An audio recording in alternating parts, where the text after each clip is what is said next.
It was far more than a mere scramble for position. It was a breathtaking spectacle where Queen Camilla's unbridled ambition collided head-on with the cold, rigid protocols of the monarchy. As the official announcement heralded the historic moment, with Prince George poised to step forward and assume his role as a page of honour to the Order of the Garter, Camilla defied all bounds of propriety. She seized her grandson, Freddie Parker Bowles, by the hand and thrust him directly in front of George. Caught in this stifling arrangement, Freddie looked utterly exposed, his face flushed crimson with acute embarrassment, his eyes darting about in a mix of reluctance, exasperation, and dread. He cast fleeting glances at George, but hurriedly averted his gaze from his young peer's dignified stare, overcome by an indescribable sense of mortification. So for decades, Queen Camilla has continuously failed to comprehend why the British public regards her with such profound resentment, seemingly blind to the heavy historical shadow cast by the beloved late Princess Diana. That stubborn disconnection was glaringly apparent when Camilla chose to publicly wear the iconic Prince of Wales feathers brooch, a priceless royal heirloom crafted in 1863, featuring 18 dazzling diamonds, a delicate emerald circle, and a dangling emerald drop. This sacred jewellery piece had been given by the Queen Mother to Princess Diana as an engagement gift in 1981, beautifully engraved with the traditional 3 ostrich feathers, symbolising the Prince of Wales alongside the solemn German motto, Ich dien, meaning I serve, to the entire nation only. Diana possessed the rightful dignity and bloodline stature to bear such a historical symbol of service, yet Camilla wore it with an unyielding defiance, completely oblivious to the public outcry and insults hurled at her for usurping items that rightfully belonged to the legacy of the people's princess. That failure to read the room and her chronic refusal to accept the boundaries of her own station did not fade away.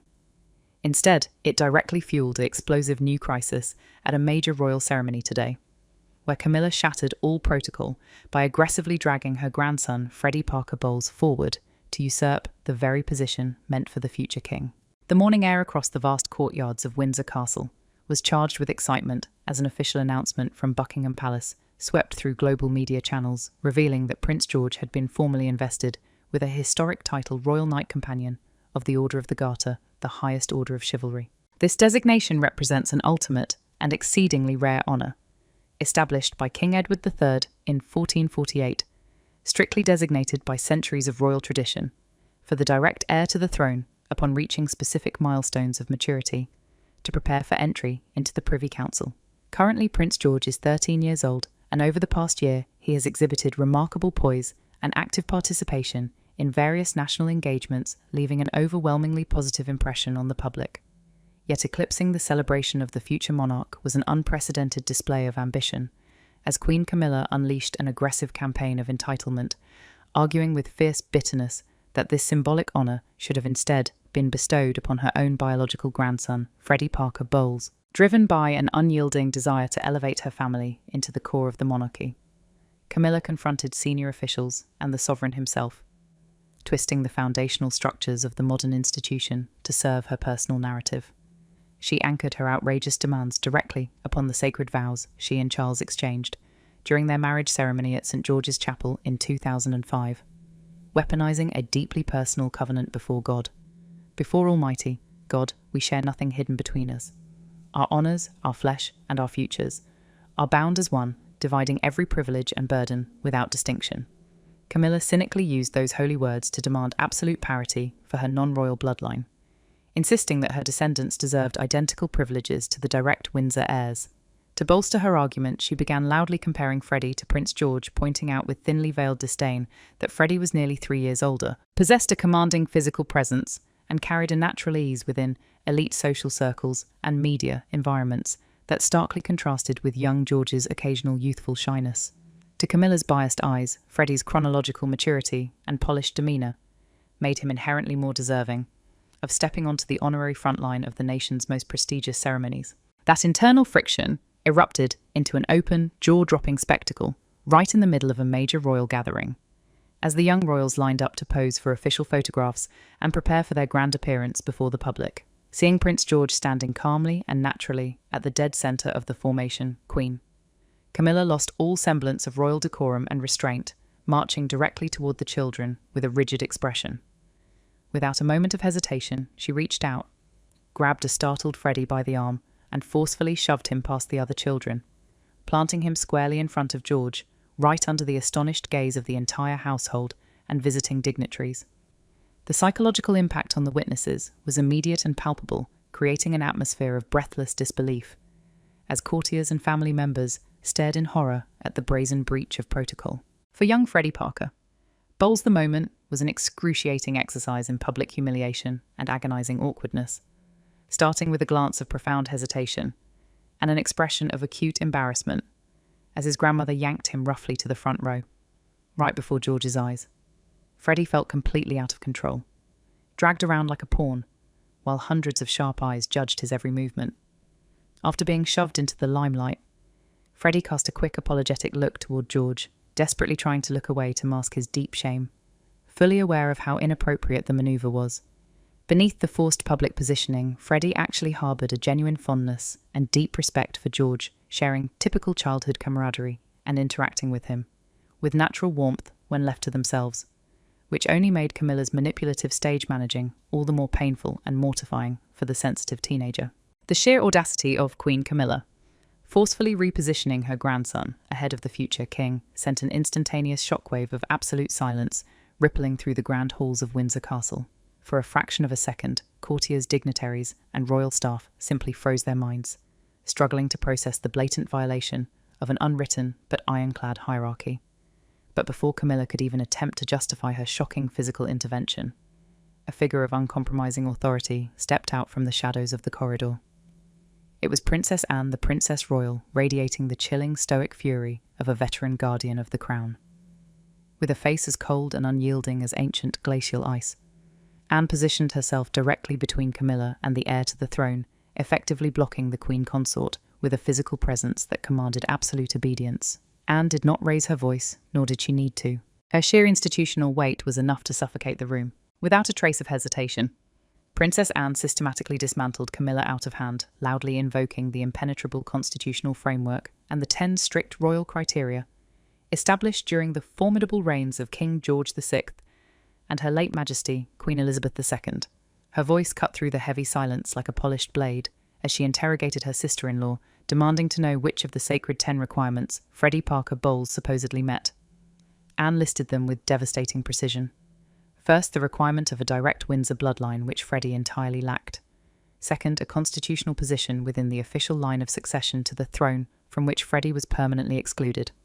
Third, strict financial accountability and public duty mandated under the sovereign grant, which completely bypassed the Parker Bowles family. Fourth, the holding of formal state military patronages, and honour reserved exclusively for working royals. Anne relentlessly continued down the list, stripping away every single illusion of grandeur Camilla had constructed.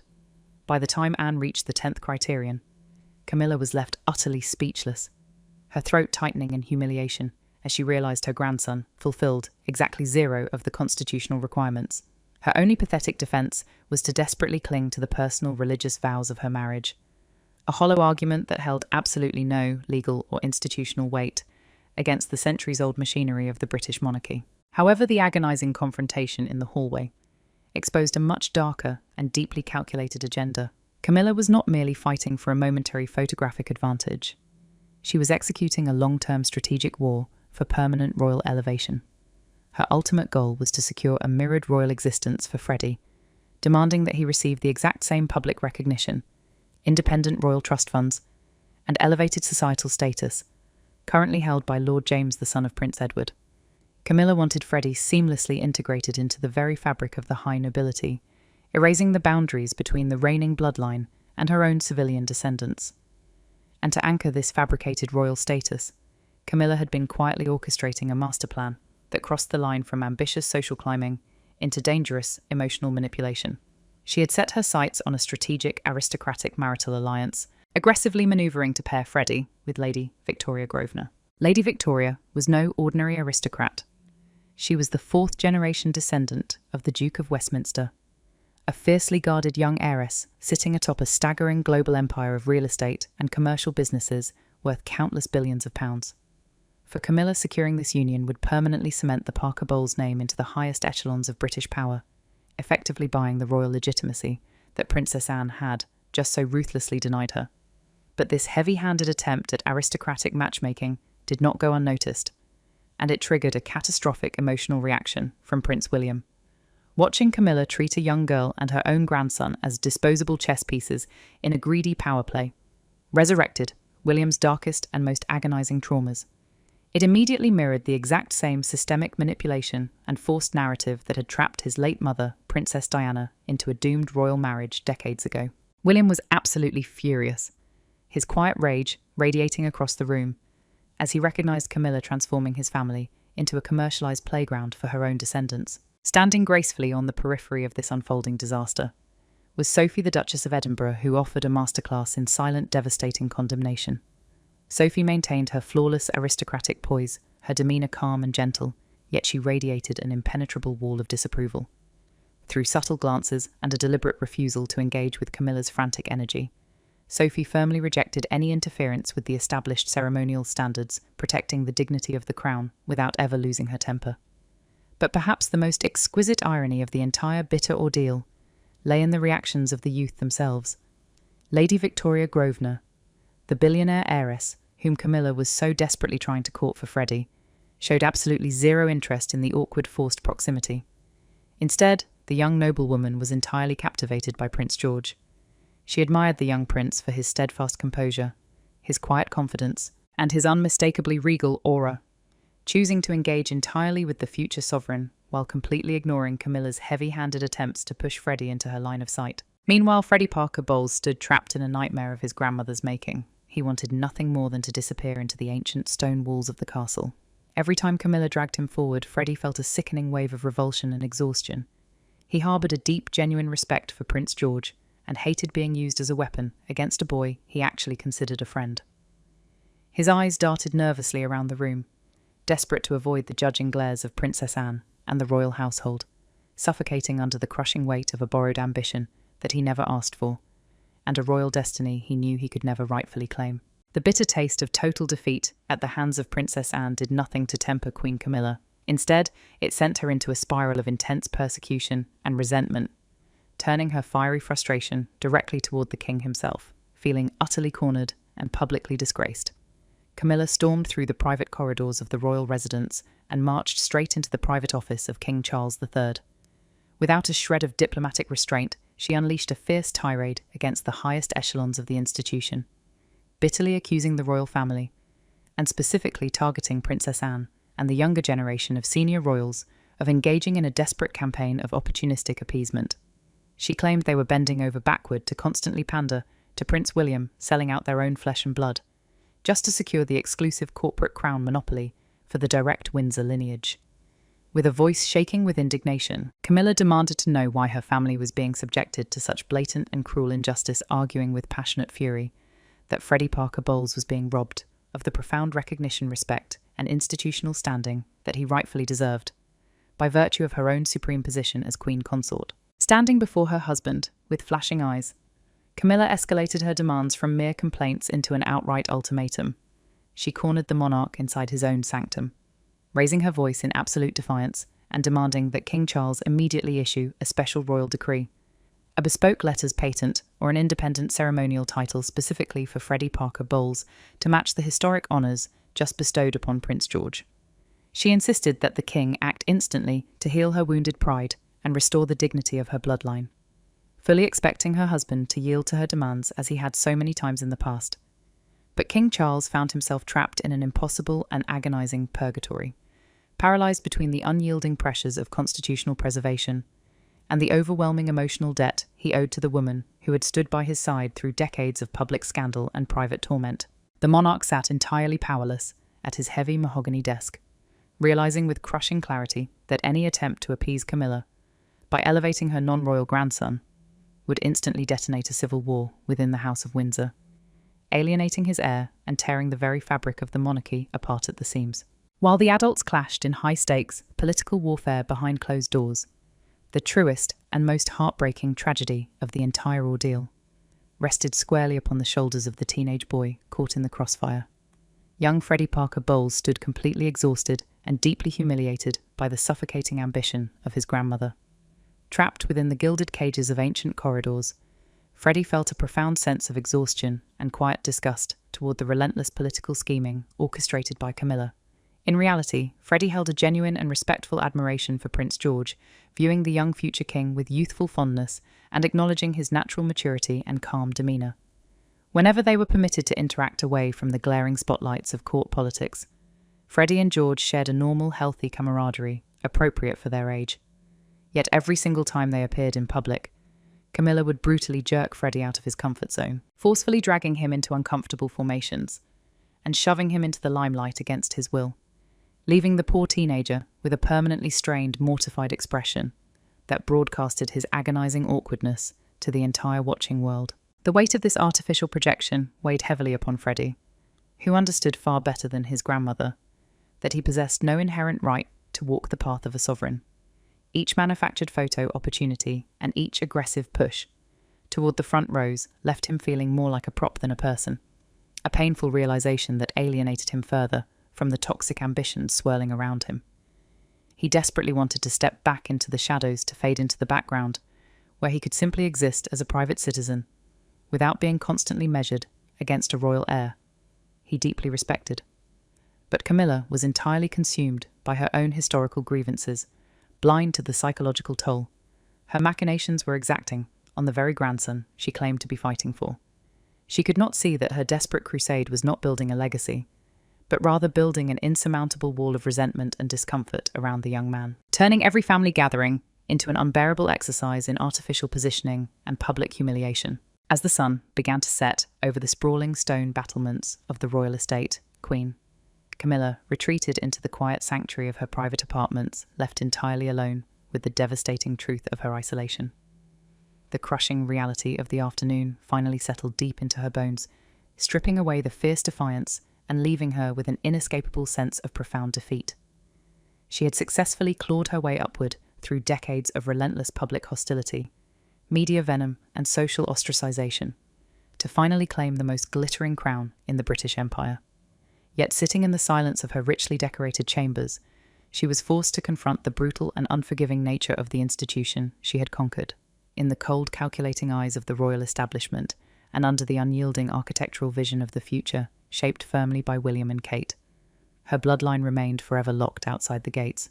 Her children and her grandchildren were viewed by the firm, not as royal kin, but as permanent outsiders, civilian visitors, allowed to watch from the periphery, but never permitted to touch the sacred levers of power or hold a permanent place in the dynastic history of the House of Windsor. The heavy stillness of the royal residence offered no comfort to the Queen Consort as she replayed the devastating events of the day in her mind. Every whispered conversation, every cold glance from Princess Anne, and every deliberate silence from Prince William served as a brutal reminder of her true standing within the formidable machinery of the crown. For years, Camilla had convinced herself that time, patience, and her eventual ascension to the throne would naturally soften the rigid boundaries of the institution, allowing her beloved descendants to be gently woven into the rich tapestry of royal life. She had meticulously orchestrated private dinners, carefully positioned Freddie near influential figures, and dropped subtle hints to the king, genuinely believing that her quiet persistence would eventually yield a formal place for her family instead. The public announcement granting Prince George the historic role of a royal knight companion of the most noble order of the Garter acted like a guillotine, severing those long-nurtured illusions with surgical precision. It was not merely a missed opportunity for her grandson. It was a resounding institutional declaration that the bloodline of the Parker Bowles family held zero claim to the sacred honours reserved exclusively for the royal dynasty. The emotional shockwaves of this rejection reverberated deeply through the corridors of power, exposing a fundamental and irreconcilable chasm between two entirely different visions of the future monarchy. On one side stood Camilla, advocating passionately for a blended, inclusive royal family, where the boundaries between royals and their civilian relatives could be gracefully blurred through affection and proximity. On the other side stood Prince William and Princess Kate, acting as unyielding guardians of tradition, fully committed to an ultra-streamlined, laser-focused institution built solely upon direct Windsor ancestry. To William, preserving the mystical authority and direct lineage of the crown meant ruthlessly trimming away any potential source of public confusion, accusations of nepotism or extended privilege. by bestowing the highest ceremonial honours strictly upon his eldest son. William had effectively slammed the door shut on any aspirations Camilla held for her own bloodline, the painful realisation that she possessed zero authority over the trajectory of the future. Throne left her feeling utterly hollow, realising that her hard-fought crown was merely a personal shield that could never extend its protective grace to her children or grandchildren. This generational schism also cast a harsh, unforgiving light on the impossible position occupied by King Charles III. Caught permanently between the deep emotional devotion he felt for his wife and the unyielding constitutional demands of his heir, the monarch found himself utterly powerless to alter the course of history. Charles had spent his entire reign striving to project an image of modern stability, yet this internal family crisis exposed the stark truth that the future control of the institution had already slipped firmly into the hands of Prince William. When Camilla demanded that the king issue a special decree or a bespoke title for Freddie to match the honours given to George Charles, faced a catastrophic choice between alienating his son or devastating his wife. By ultimately choosing to protect the integrity of the crown and backing William the King triggered an irreparable fracture within his own marriage. Camilla viewed his ultimate compliance not as a difficult political necessity, but as a deeply personal betrayal, a crushing blow delivered by the very man who had once defied the entire world to stand by her side. The human cost of the monarchy had once again proven to be devastatingly high, leaving a once unbreakable bond, scarred by bitter resentment and profound disappointment. As the dust began to settle over the sprawling estate, the institutional implications of the day began to overshadow the personal drama, painting a clear picture of how the House of Windsor would operate in the decades to come. The rigid exclusion of Freddie Parker Bowles was not an isolated incident, but rather the cornerstone of a deliberate strategy to ensure that future generations would never question who rightfully belongs at the heart of the British state. Prince George was actively being moulded into a sovereign shouldering early ceremonial responsibilities, military patronages, and diplomatic introductions that firmly anchored his destiny to the nation. Meanwhile, young Freddie and his relatives remained firmly relegated to the periphery, welcomed as private family members during holidays and private gatherings, but completely erased from any official registries, historical records, or ceremonial processions. This deliberate bifurcation of the family created a silent, lingering tension that, insiders warned, could eventually foster quiet resentment. Yet Prince William remained entirely unfazed by the potential emotional fallout, prioritizing the purity and clarity of the institution, above all sentimental exceptions, fully aware that the public adores a traditional, uncompromised bloodline. For Queen Camilla, the bitter pill to swallow was the realization that her long and tumultuous journey from social outcast to the pinnacle of the British monarchy had ultimately achieved a deeply ironic outcome. She had fought tooth and nail against public disdain, media venom, and institutional skepticism to claim her rightful place beside the king, believing that her ultimate sacrifice would pave a golden path of respect and recognition for her descendants. Instead, she was forced to confront the harsh reality that while she wore the glittering crown upon her head, the throne itself was firmly shaped by William and Kate, whose modern uncompromising vision of the monarchy made absolutely no room for blended lines or extended family privileges. Standing before the mirror, in the quiet of her private chambers, draped in the trappings of supreme royalty, yet utterly isolated in her grief, Camilla understood the definitive truth of her existence. She was indeed the queen consort of the United Kingdom, but her bloodline was destined to remain forever on the outside, looking in, permanent witnesses to a grand dynastic legacy that would never bear their name. The psychological aftermath of the royal confrontation rippled through the inner sanctums of the palace long after the evening shadows had lengthened across the ancient stone courtyards. Queen Camilla chose to withdraw from several high-profile public engagements, officially citing minor health indispositions, though everyone within the tight-knit royal circle understood the true nature of her absence. The Queen was not physically ill. She was emotionally shattered, her formidable composure utterly fractured by the cold efficiency with which her ambitions had been dismantled. King Charles maintained a heavy silence, acutely aware of the profound wound he had inflicted upon his wife, yet unable and unwilling to reverse a trajectory that his eldest son had so meticulously engineered.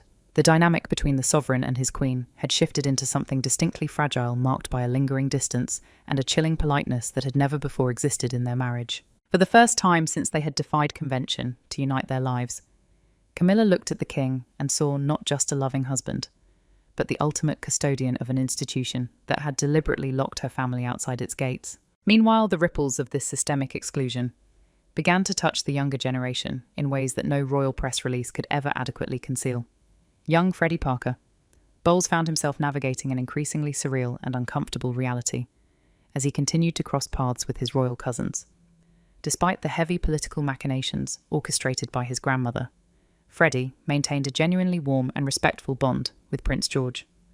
Away from the glaring lenses of the media and the stifling pressure of court positioning, the two boys shared a normal adolescent camaraderie characterized by shared jokes and a mutual understanding of the bizarre fishbowl environment they inhabited. Freddie deeply admired George for his quiet poise and natural maturity, recognizing the heavy burdens the young heir was destined to carry. Yet every single public appearance turned into an excruciating ordeal for Freddie, as he was repeatedly yanked into uncomfortable proximity and thrust into fabricated spotlights by a grandmother, desperate to forge a dynastic legacy.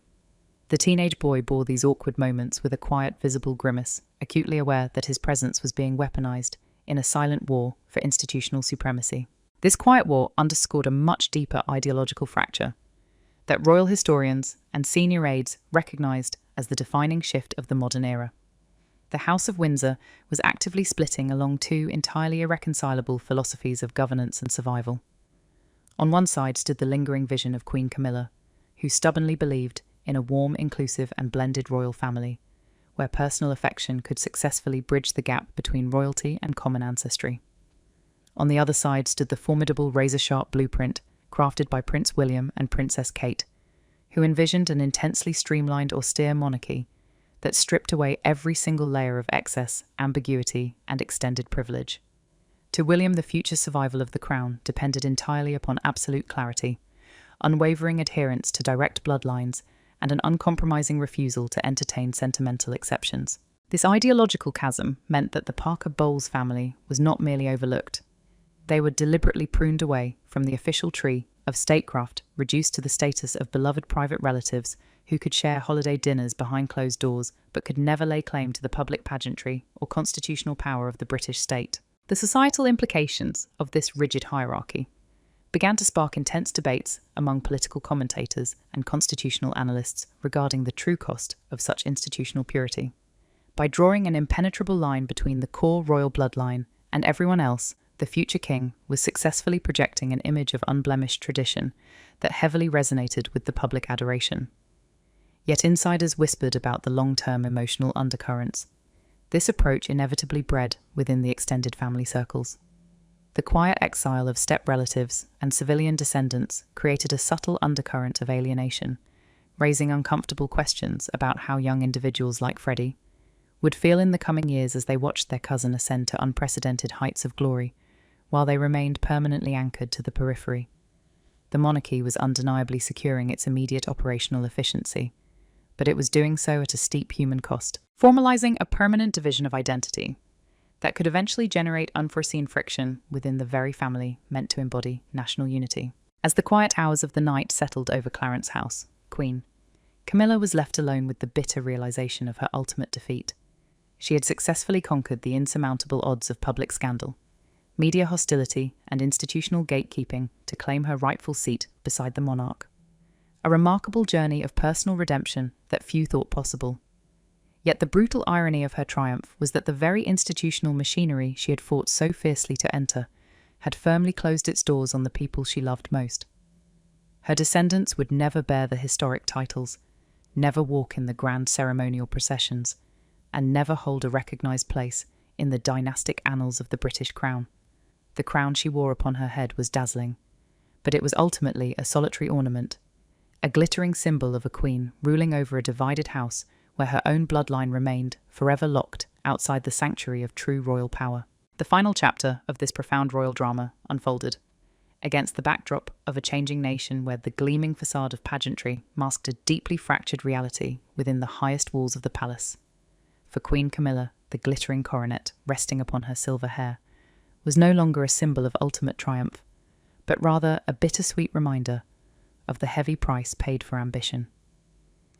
Every public appearance required a flawless performance of serene royalty, yet beneath the practiced smile and the elegant wave from the balcony lay a profound, unshakable sorrow.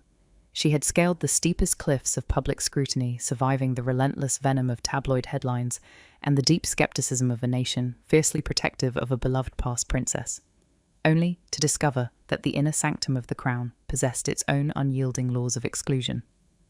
The institution could accommodate her as a wife and a queen consort compelled by the undeniable will of the sovereign, but it firmly drew the line at rewriting the sacred rules of lineage for her descendants. Her bloodline was permanently anchored to the civilian shore, barred from ever crossing the threshold into the exclusive domain of true royal heritage. Across the palace corridors, the future of the House of Windsor marched forward with an inexorable, calculated precision under the watchful eyes of Prince William and Princess Kate. The modernising vision they championed left zero room for sentimentality, emotional appeals, or the blurred lines of extended family integration.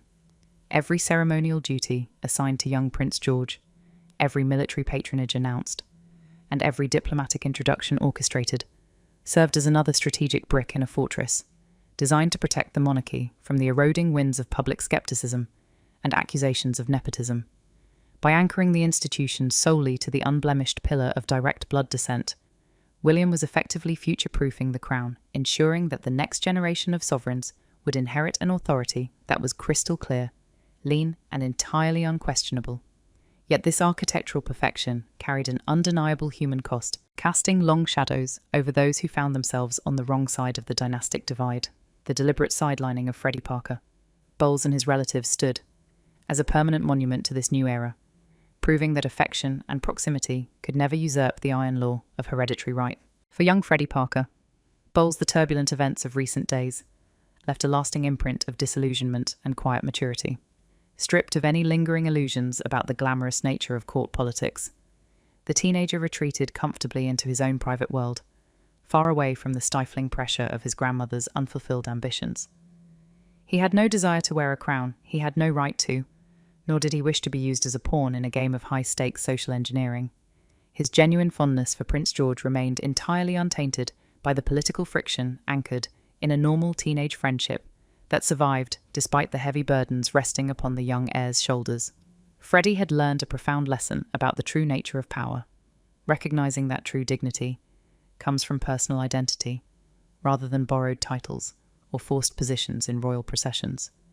As he stepped back into the shadows of ordinary life, he did so with a quiet sense of relief, glad to be free of the suffocating spotlights and the manufactured expectations that had brought so much unnecessary pain to his family. As the dust finally settled across the expansive royal estates, the historical verdict on this turbulent chapter began to crystallize among royal commentators and constitutional scholars alike.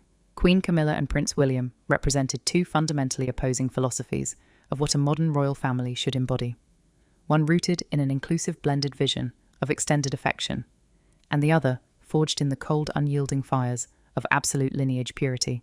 In the end, it was William's vision that prevailed, backed by the silent consensus of an institution determined to survive at all costs. Camilla was left to navigate her exalted position in splendid isolation, knowing that while her own name would forever be inscribed in the history books alongside her royal husband, the name of her family would remain entirely absent from the grand chronicles of the British monarchy. The crown was hers to wear, but the throne belonged entirely to the Windsors, sealing a permanent, unbridgeable divide that time could never heal, and no royal decree could ever alter.